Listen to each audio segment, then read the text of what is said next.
Hello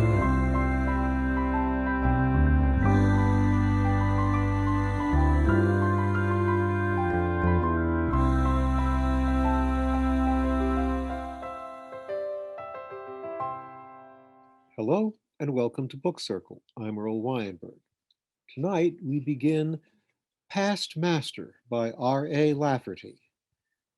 Lafferty is an author of science fiction and fantasy, and he's one of those where it's hard to say which side of the line he's on. He is not much remembered now, but I intend to give him a signal boost. And here we go with Past Master. Chapter 1 At the 25th Hour. The three big men were met together in a private building of one of them. There was a clattering thunder in the street outside, but the sun was shining. It was the clashing thunder of the mechanical killers, ravening and raging. They shook the building and were on the verge of pulling it down. They required the life and the blood of one of the three men, and they required it immediately, now, within the hour, within the minute. The three men gathered in the building were large physically, they were important and powerful, they were intelligent and interesting. There was a peculiar linkage between them. Each believed that he controlled the other two, that he was the puppeteer and they were the puppets. And each was partly right in his belief. It made them an interlocking nexus, taut and resilient, the most intricate on Astrobe. Cosmo Kingmaker, who was too rich, the heraldic lion. Peter Proctor, who was too lucky, the sleek fox. Fabian Foreman, who was too smart, the worried hawk. This is mankind's third chance, said Kingmaker. Ah, they're breaking the doors down again. How can we talk with it all going on? He took the speaking tube.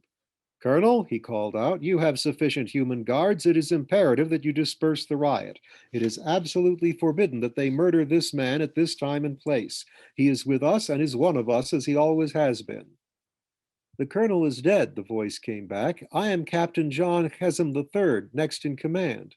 You be Colonel Chesum now, Kingmaker said. Call out what reinforcements you need and prevent this thing.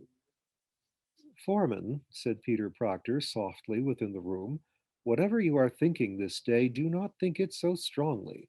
I have never seen the thing so avid for your life. It is mankind's third chance we have been throwing away here, Kingmaker intoned as the other two listened, speaking with great serenity considering the siege they were under. Even when he spoke quietly, Kingmaker was imposing. He had the head that should be on gold coins or on great seals. They called him the lion, but there were no lions on Astrobe except on statuary. He was a carven lion cut out of the golden travertine, the fine yellow marble of Astrobe. He had a voice of such depth that it set up echoes even when he whispered. It was part of the aura of power that he set up about himself. Mankind's first chance was the old world of old Earth, Kingmaker said. What went wrong there, what continues to go wrong there, has been imperfectly analyzed.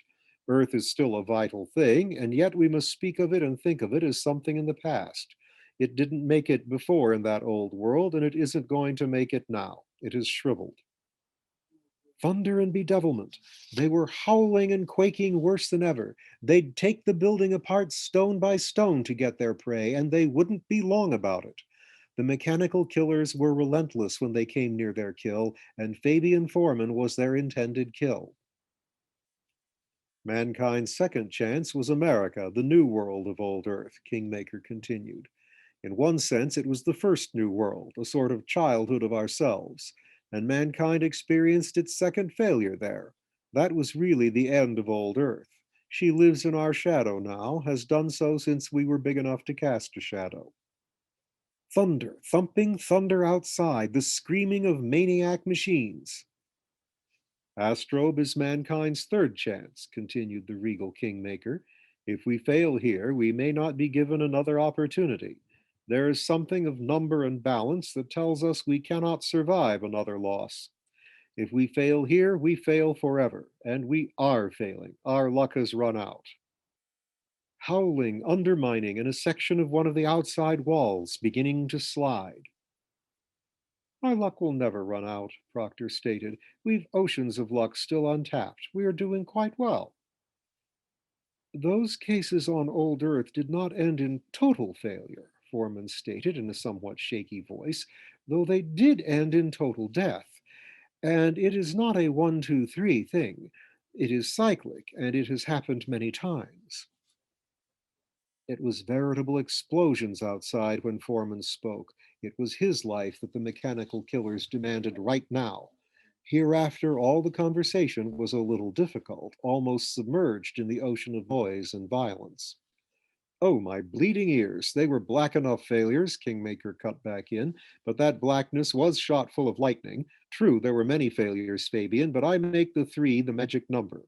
The clock stood at the 25th hour so often that the very survival of man ought to appear as a miracle. Let's drag it back to daylight, Proctor growled softly above the noise that indicated that the killers had already broken into some of the upper rooms of the building. Only ourselves are here, and we are not impressed by each other's eloquence. We are here to select a candidate. We are not here to stay the crack of doom. Wrong, Proctor, Kingmaker rumbled like a buried thunder, and Kingmaker was always impressed by his own eloquence. We are here to stay the crack of doom. It has fallen to us three, the inner three of the masters, to do exactly that thing. Doom's been cracking a long time, Cosmo, Proctor jibed. He was a sleek and pleasant man even when he took exception. His voice was a sort of mechanical purr, or was that of a fox that has been eating honey. Aye, how it cracks, said Kingmaker. If you have an ear for history, Peter, you will notice that it cracks louder each time.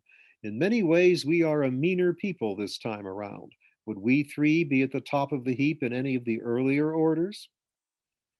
I repeat that the earlier testings of man were not total failures, Foreman said, and perhaps they were not failures at all.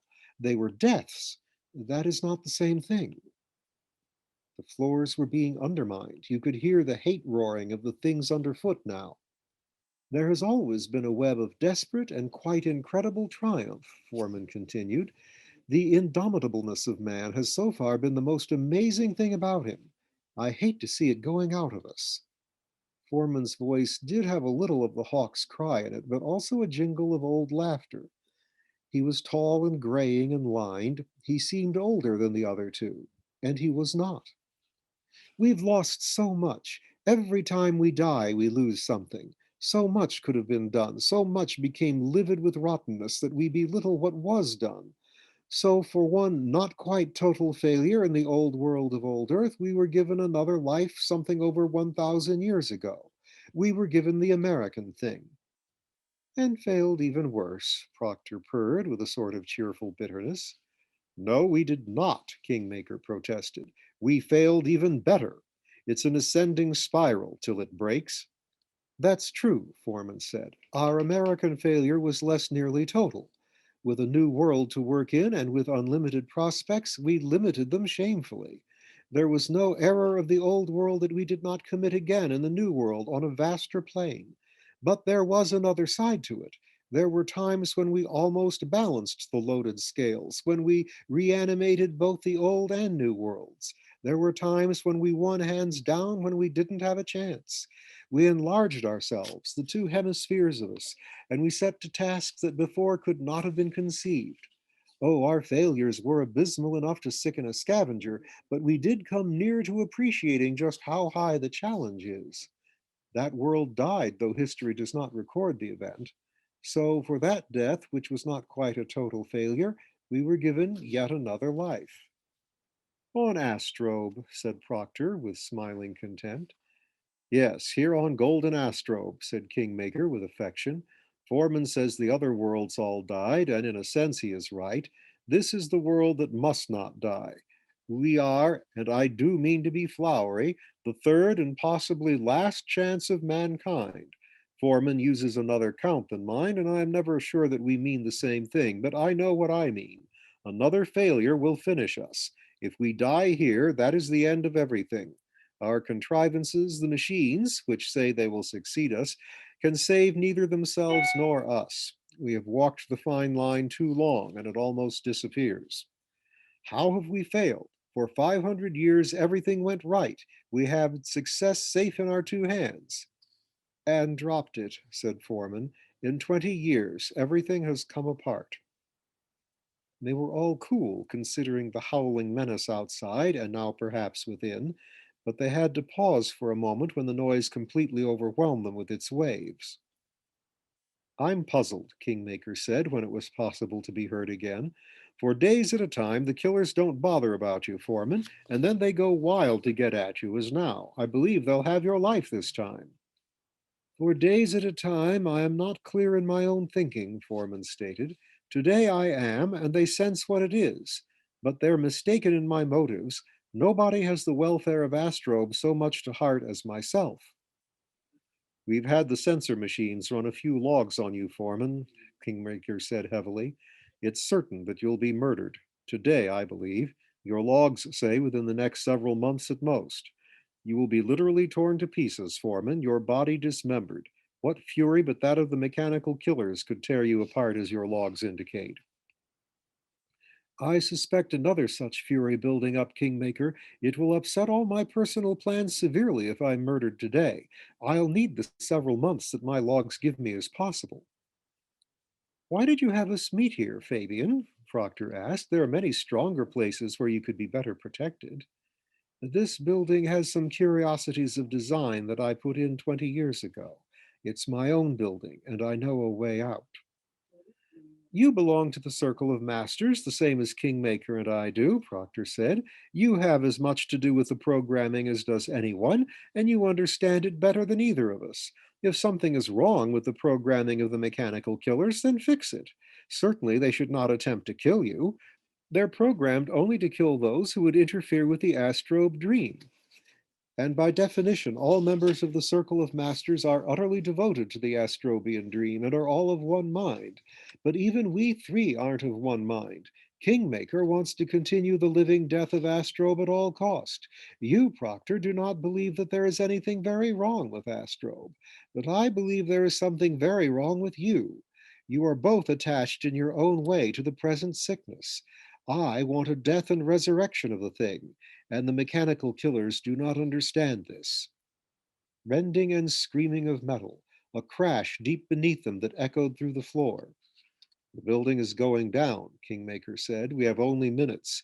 We must agree on our candidate for world president. We don't necessarily want a great man or even a good man, Proctor said. We want a man who can serve as a catchy symbol, a man who can be manipulated by us. I want a good man, Kingmaker insisted. I want a great man, Foreman cried, and we've come to believe that great men are nothing but myths. Let's get one anyhow. A myth man will satisfy Proctor, and it will do no harm if he's a good man also. Here is my list of possibilities, Kingmaker said, and began to read. Went, Esposito, Chu, Fox, Doan. He paused and looked at the other two after each name, and they avoided his eyes. Chesham, Byerly, Treva, Potscamp. We're not sure that Potscamp belongs to the center party, Foreman objected. We're not even sure that he's a man. With most of them you can tell, but he's like Quicksilver. Emmanuel, Garby, Haddad, Dabowski, Lee, Kingmaker continued. Do you not think that one of them has some possibility? No, I see that you don't. Are these really the best men in the party, the best men on Astrobe? I'm afraid they are, Cosmo, Foreman said. We're stuck fast. There was a rending crash rising above the ocean of noise, and one of the mechanical killers splintered the upper part of an interior door to the room and came through it, head and thorax. It contorted its ogre face and gathered to heave itself through. Then came something almost too swift to follow. With a blindingly swift flick of a hand knife, Proctor struck the killer where the thorax emerges from the lorica. He killed it, or demobilized it. Proctor often showed this incredible speed of motion, which seemed beyond the human. The mechanical killer dangled there, the upper part of it through the broken door. The thing had a purplish, nightmarish ogre appearance, designed to affright. Kingmaker and Foreman were both shaking, but Proctor remained cool. He's alone, Proctor said. They go in patrols of 9, and the other 8 of his group are still howling in the hallway above. I can keep track of the things. 2 other patrols have now entered the building, but they blunder around. All deliberate speed now. We can't have more than 2 minutes left with all possible luck. Back to our business. We know the next step. By recent decree, all Earth citizens are also citizens of Astrobe. That doesn't necessarily make them better, but there's a psychological advantage in reaching out for a man. It's true that Earth has shrunken in importance, but shrinking produces an unevenness. It thrusts up mountains the while it creates low places. There are new outstanding men on Earth, even though the level has fallen dismally. How about Honecker, Rain, Oberg? Yes, I know, they sound almost as dismal as do the leaders of Astrobe. Quillian, Paris, fine.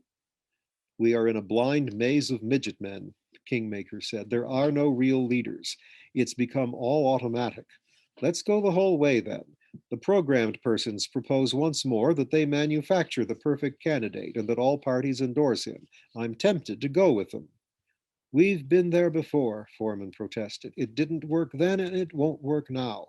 The old recension humans simply aren't ready to accept a mechanical man as world president. Remember, that's how North Prophet had his being. They fabricated him some years ago to be the perfect leader, and so he would have been from their viewpoint. And according to rumor, that is the origin of Potscamp also.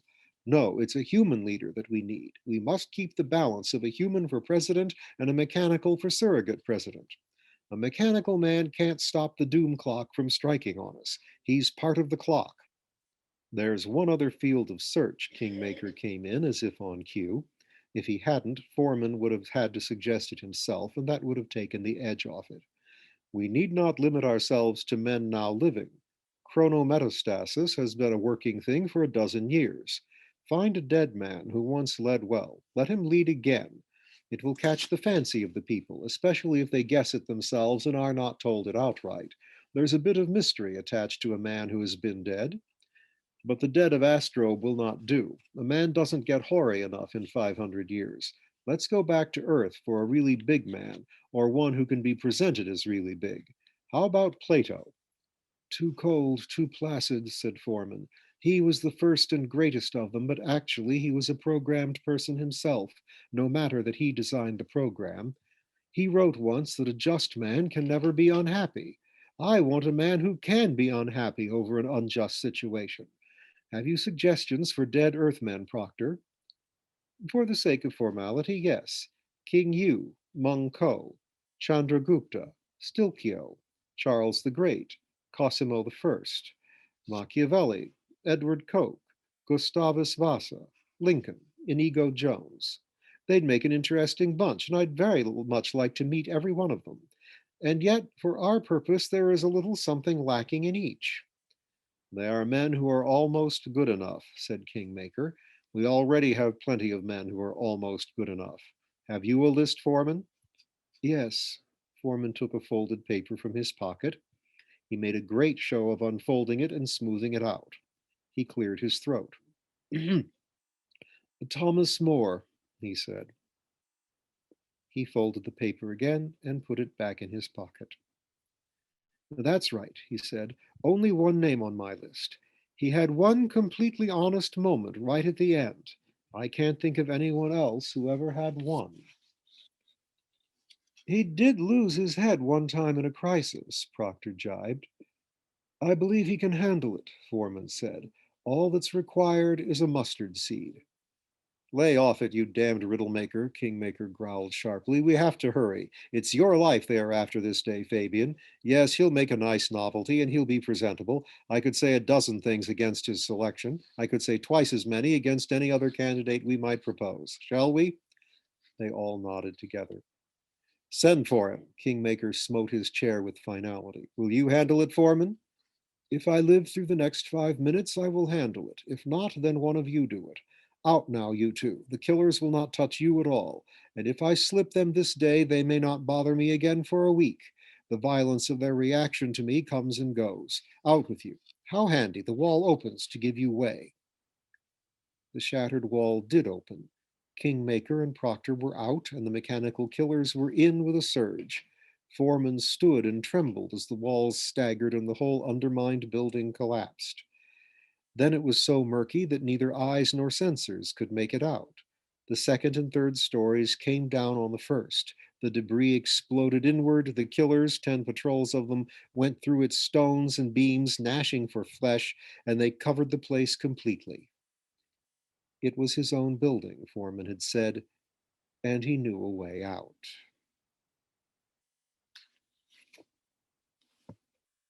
And we'll see what Foreman has in mind for Thomas More. This is Sir Thomas More, Saint Thomas More, once minister to Henry VIII. And we'll find out all about that next time.